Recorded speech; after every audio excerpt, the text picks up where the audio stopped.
أهلا بكم في نشرة اقتصادية جديدة مع بيزنس سبايك، ملخص سريع لأهم الأخبار والتحركات الاقتصادية في مصر والخليج العربي وتأثيرها على الأسواق، الاستثمار والطاقة خلال الأسبوع.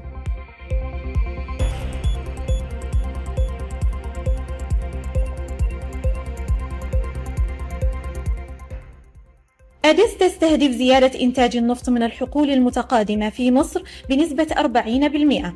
تستهدف شركة أديس القابضة السعودية رفع إنتاج النفط من الحقول المصرية المتقادمة بنسبة تصل إلى 40% بحلول نهاية 2027 بعد اتفاقية مع الهيئة المصرية العامة للبترول تتضمن استثمارات بنحو 66 مليون دولار.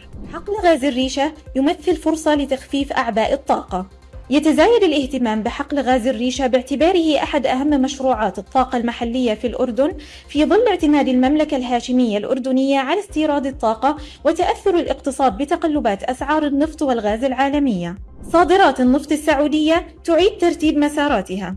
تواصل المملكة العربية السعودية إعادة توجيه بعض صادراتها النفطية بسبب اضطرابات الملاحة في المنطقة مع استخدام مسارات وموانئ بديلة، وهو ما يرفع أهمية البنية التحتية اللوجستية ومسارات التصدير البديلة في المنطقة. الاحتياطات النقدية الأجنبية لمصر تصل إلى 56.29 مليار دولار. أظهر تقرير اقتصادي أن صافي الاحتياطات الدولية لدى البنك المركزي المصري ارتفع إلى نحو 56.29 مليار دولار بنهاية يوليو 2026 مقابل 33.14 مليار دولار في أغسطس 22 بزيادة تقارب 23.15 مليار دولار. ويعد هذا التطور من أهم العوامل الداعمة لقدرة القطاع المصرفي على توفير العملة الأجنبية. الذهب في قطر يحافظ على مستويات مرتفعة.